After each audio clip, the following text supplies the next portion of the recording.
What is up, guys? It's Aaron here. Today, I'm going to be bringing you guys a video. Finally, a video. Drum roll, please. I can't do a drum roll. But today, the video is going to be finally about my 2006 Chevy Cobalt SS Supercharged. I know it is a Cobalt, and it is Chevy, and everybody has their opinions and stuff, but I love it.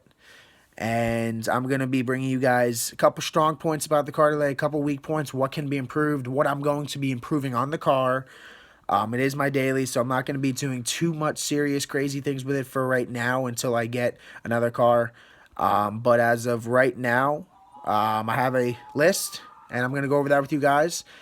And yeah, hope you guys enjoy. And thank you guys to whoever did subscribe yesterday, watch the video.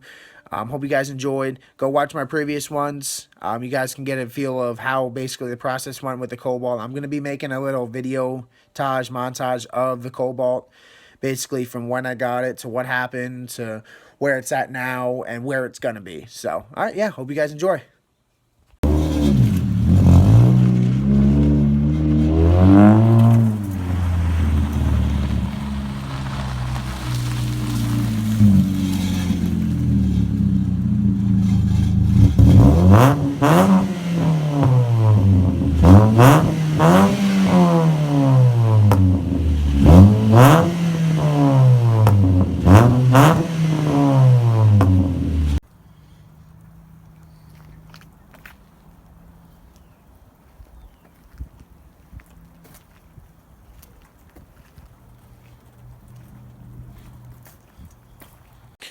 Alrighty, guys, I'm going to be going over now the suspension, the brakes, the wheels, the plans for that, and etc. on that aspect. Alrighty, so my goal for this car right here on the suspension, the tuning, all the handling of the tuning of the handling, and all the above. These wheels are going to be disappearing. The previous owner Plasti dipped them, did a horrible job of it. Underneath though, it's powder coated, so I don't know why you would want to do that and Plasti dip over the powder coat, but it looks like crap. If you can see right here, it does have the drilled and slotted rotors. So my plans are I will be doing the Brembo brake upgrades. I want to be able to open this up more. That's why these wheels are alright, but you really can't see in there. I want to be able to have more than just a 5-spoke wheel. I want to be able to have maybe a 12, 16 spoke, something gold, maybe like BBS's, or we'll see. XXR's cheaper version. I'm not trying to go too expensive. I am getting new tires soon. And I do have the lowering springs, which are right over here. But right here are the lowering springs. If anybody knows anything about these cars, that these struts on the car are pretty good stock. I don't really need coilovers. Got these for 96 bucks. Lowering springs, do the job. Got for 2 for the rear and 2 for the front. The install video will be coming up soon on these guys. So be patient on that if you guys can. If not, just let me know. But that would probably be one of my next videos. I'm just going to be trying to pull the fenders, though, on that Cobalt before I do anything. So that when I do lower it, it's not going to be rubbing, scraping, tearing the tires, because I do need to get new tires. But anyways, guys, those were the lowering springs. And let's get back to the Cobalt. Alright, guys, here we are inside my 2006 Cobalt SS Supercharged. I'm just going to keep saying the whole full specs and model and trim level, because for many people that are looking at getting one of these, it's a great car. Daily driver, front wheel drive. You don't need to have to worry about the rear drive shaft. I mean, the drive shaft to the rear, the trailing arms, all that for an all-wheel drive car, like my Subaru WRX, or the rear end on it. It's front wheel drive. It can get you through the snow if you, nothing too heavy, of course. Like I said, don't take me on anything I say, but if you drive it, you're driving up the road and back and straight away, kind of just from point A to point B, and you need a car that's going to do the job. This does it. I'm not guaranteeing you that it's not going to get stuck, but it is front wheel drive. The wheels will spin until it tries to grab traction. Otherwise, it could get stuck. So you don't know what you got until you basically have it, and this car does what I needed to do. But anyways, I'm going to keep going into the details of the Cobalt SS, and yeah, hope you guys enjoy this part. Alright, let's come back around on this side. As you can see, same kind of Plasti dip wheel, crap job. But yeah, as far as the car goes, the blemishes, got a couple of surface dents, nothing too serious, no rust, which is really good. The sunroof works perfectly fine. But yeah, I mean, got this for $1,300. Actually, let me show you guys that. $1,300. Nobody really ever believes me on this, but I mean, this is just crazy. I think it's still in here. It might be. Hang on. Yeah, I think it is right here. Yeah, it is. Yep. Carpenter Auto. Hang on, guys. Sorry for that. Yep, $1,300. Yep. Right there it is. VIN number matches right up to the car. Chevy Cobalt SS. Yep. $1,300. Drive out the door. Sales tax out of state. I paid sales tax. I paid about $10 because I put down that I didn't pay $1,300.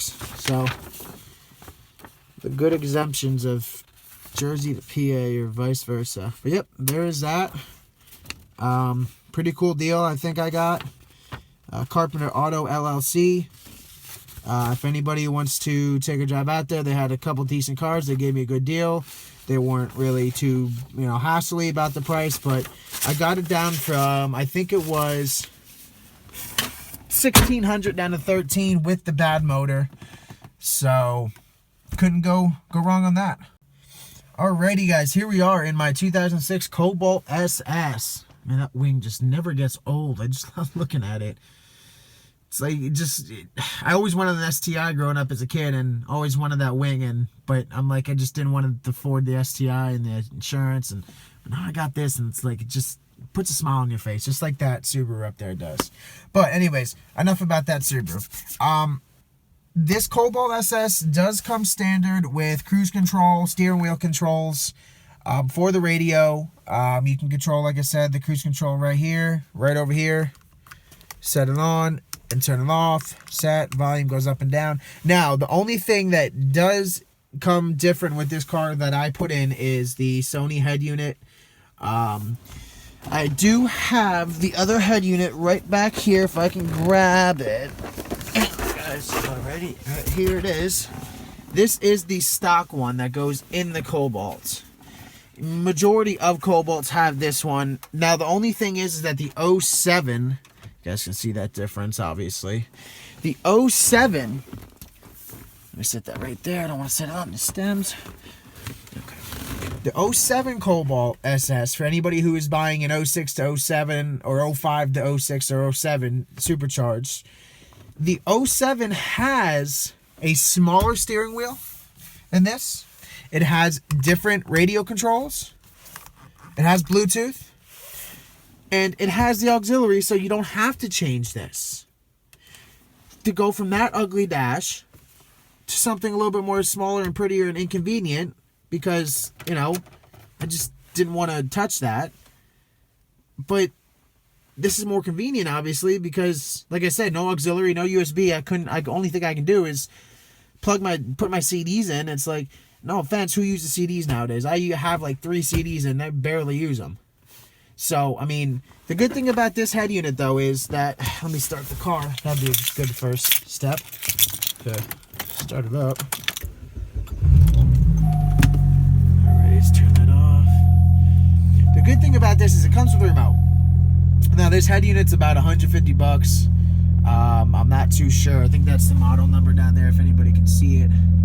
Right there. Correct me if I'm wrong. $150, $100, somewhere in that price range. You can change anything you want to do right here. Let me auto-correct. There we go. Autofocus. My apologies.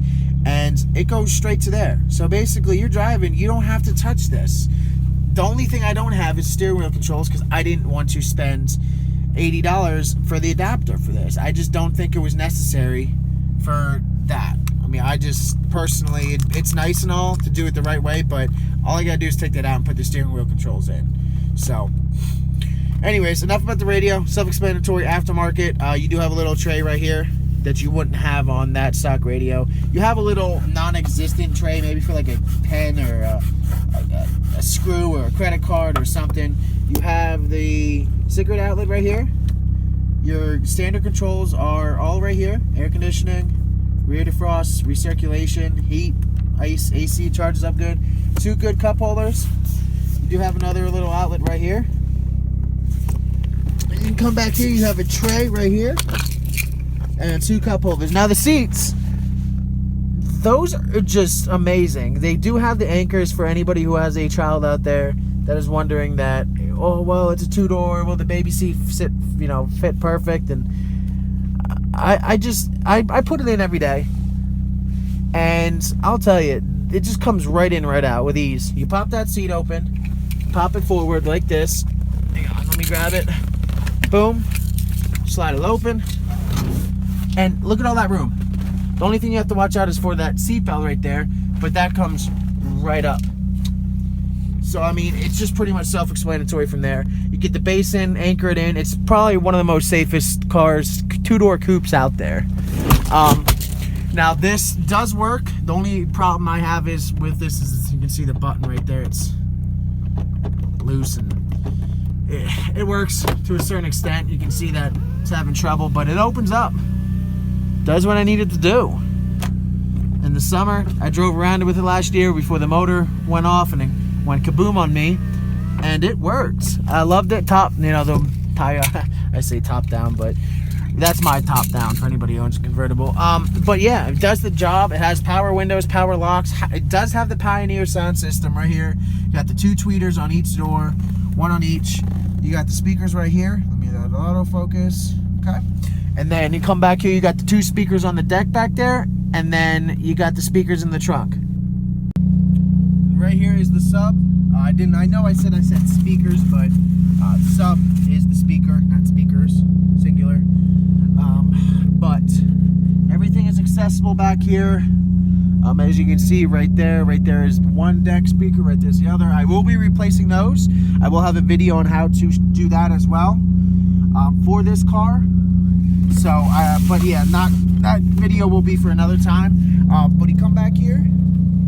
This is a nice cargo net for groceries or anything that you want to do.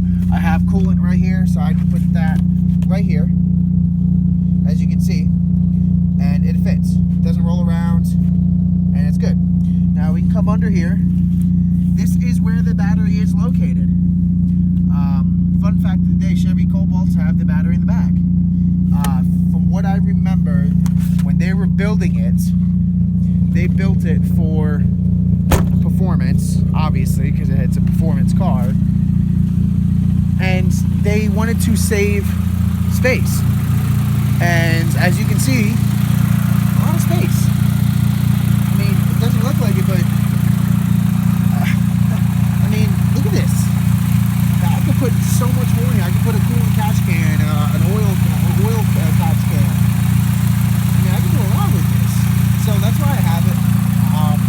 But yeah, I mean, that's pretty much it for the Cobalt itself. But now we're gonna go for a drive around the block and show you guys how that is. Alrighty, guys. So we are going to be setting off in the 2006 Chevy Cobalt SS. Now, it does have a check engine light on. I'm going to go into that real quick. O2 sensors out. No big worries. No worries out there for anybody who's wondering. Now, while I'm driving, I'm going to be explaining how the car drives and a little story about basically the car itself. Alright, now we are setting off in the 2006 Chevy Cobalt SS. Nice little boost gauge right there. Comes stock factory, which I like. Sorry for the shaky camera. The difference is on the Subaru, I have a phone mount. In this one, I do not. I have to get one, but kind of really didn't find any room. Maybe that's it. But yeah, for 180,000 miles, guys, I mean, this car is really clean. Now, the check engine light is on. The O2 sensor did go, which isn't that bad. Let me close my garage. Transmission 180k strong. I have a new shifter boot for that. So kind of excited to put that on. I can do an install video on that too. Yeah, I don't think I'm really gonna, but we'll see. Now this car does have a couple problems. The throttle response is off a bit. I got to get that fixed. The clutch has a couple issues. I just got a brand new one, but I think there's a vacuum leak somewhere. I do have to figure it out. But yeah. But this car is really good. I love it. I love hearing that supercharger whine. Try to kick it in for you guys, so maybe one of y'all can hear it. That backfire though, it's wonderful. Alrighty, so this, yeah, like I said, like I was explaining, this Cobalt is really good for a daily driver. I